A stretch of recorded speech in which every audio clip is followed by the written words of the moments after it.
Good morning. I wanted to give you some updates of things that are going on around here. This is one of our broccolis that actually needs to be harvested. Our broccoli doesn't get much larger than this. This is actually garden bed 3, and this is another broccoli, and they have gotten a lot larger than the last time I showed them to you. And if you look over here at this green romaine, harvested around the bottom. It almost looks like it's bolting at the top right there. I need to see what that is. Anyway, we harvest what we want to eat from around. This one's ready to be harvested. Look at that. Look at that. The new growth in the middle, and then the larger leaves that we need to eat around the outside. Anyway, this is some of the stuff that's going on. And then let's see. Oh, look at this one. Wow, look at all that new growth in the middle there. Okay, now let's go to garden bed 2. And I never completed cleaning out all of the Florida betony and the dollarweed out of here yet. But anyway, this is our carrot and one of our cabbages. I went ahead and pulled up the cauliflower because they weren't doing any good. They looked like they were just dying. But this is the broccoli that I harvested, and I was talking about how John Collier said if you harvest it, the broccoli will have more broccoli. And I wanted to show you. I have several. There's one right there. I don't know if you can see them or not. There's another one right there. I think there's 3 in here. There's another one down there coming in, and then actually there's 4. There's another one down there. So I've got 4 little broccoli heads coming in on this one that I've already harvested. And I think we're gonna have to pull up this beet. I really don't think it's gonna get much bigger. My husband wants to let it sit for a little while longer. We'll see. Okay, garden bed number 1. I'm gonna go ahead and harvest this broccoli, I think today too. And then, like I said, I need to harvest some more of these green romaines. I need to harvest this one, and just look at all that new growth that is just coming in the green romaines. They're just going wild right now. All of them are, and you can see we harvest from the outside. We just harvest what we want to eat. And over here, this is another one of the broccolis that I harvested, and you can see there are more broccoli coming in. There's one right there, and let's see. That's the only one on this plant so far, right there. And then again, there's our green romaine. That's just going nuts. And this one I harvested too. I don't know if you can see that little broccoli coming in there. Okay, now over here, I wanted to show you something. Well, of course, you know our cabbage collars don't look really very big right now because I've harvested all the larger leaves off, so they look kind of small right now, but they'll get large. Like, see this one, this is quite a large leaf. By the time I harvest them off, they're pretty big. All right, I wanted to show you something over here. This is our key lime that my husband transplanted into a larger pot this year.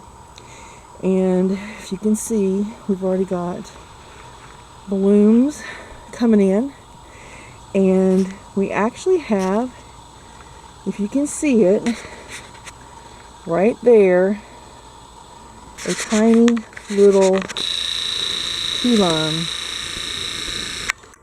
already forming. I don't know if you can see it or not. This kind of looks blurry to me right now. If I go in too close, it looks, it's really tiny. It's in the middle of the blooms, but that's one key lime already forming right there.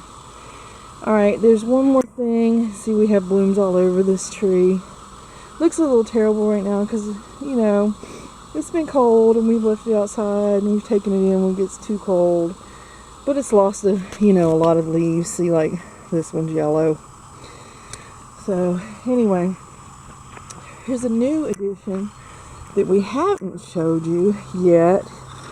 When we went over to Irish Springs, Irish Springs had a limequat tree. So my husband wanted to get one of those, so we went down to Lowe's and we purchased this limequat. And it is packed full of limequats on it. We've been taking this in and out too during the winter, and it doesn't look as pretty as when we first bought it because like I said, you know, the cold. I've picked most of the yellow leaves off and threw them down here into the little compost bucket because I didn't want you to see it looking peaked.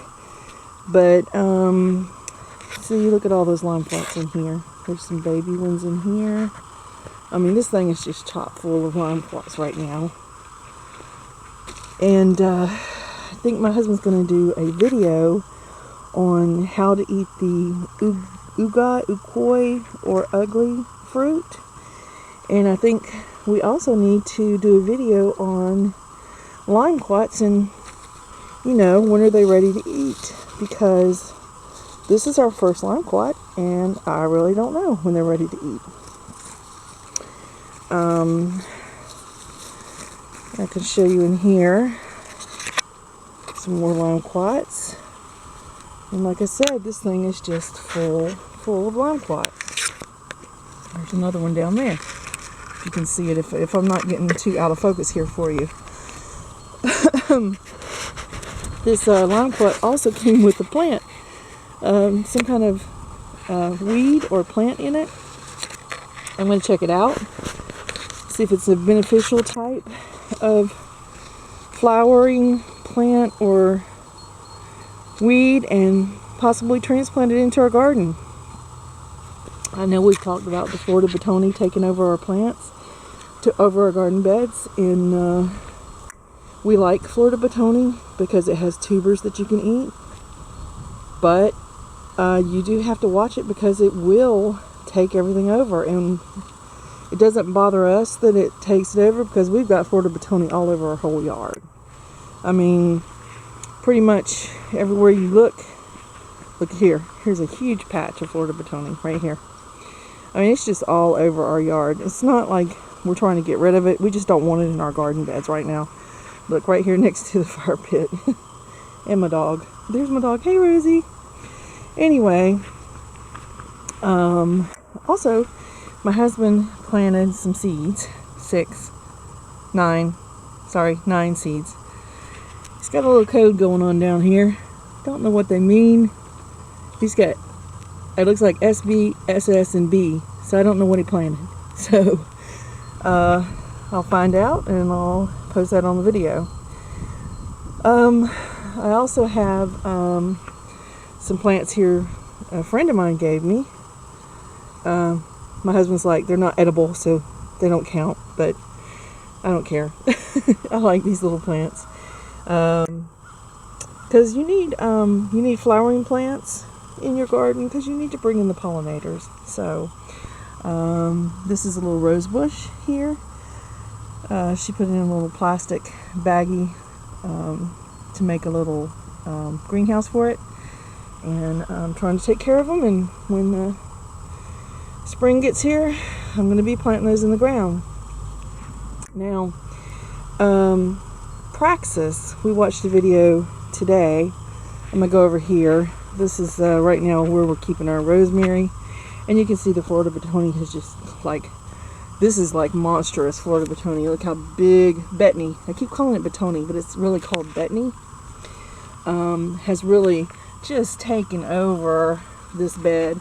And actually what I did was, when I cleaned out some leaves and an area in our yard, it had the Florida Betony tubers in it, and of course the seeds, as somebody else mentioned, I forgot to mention, it does have seeds on the flowers, and that spreads the Betony as well. So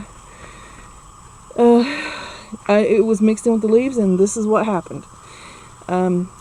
This is one of our, you can't see it very well, our strawberries, and we still haven't gotten them in the ground. This is the other strawberry we have. It's not in the ground yet. And some Praxis was talking about, someone had told him about some where you can put the painted stones by your strawberries before they actually start having strawberries, and then the birds will come down, try to eat them, see that it's not edible, so then when your strawberries actually come in, they will just think it's the little rocks that aren't edible, so they won't eat your strawberries. So I thought about doing that.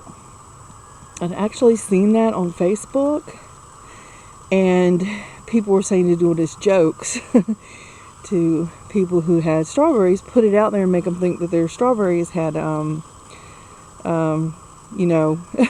fruit.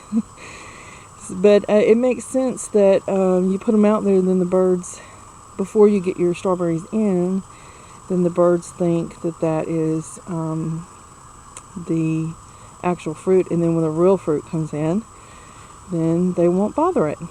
So I'm going to try that this year. We're going to get our strawberries in the ground. We'll do a video on that, and we'll put some of those little red rocks in there too. So for right now, I'm just going to leave you with this picture of my beautiful cabbage collard, and as we like to say here, happy farming and goodbye.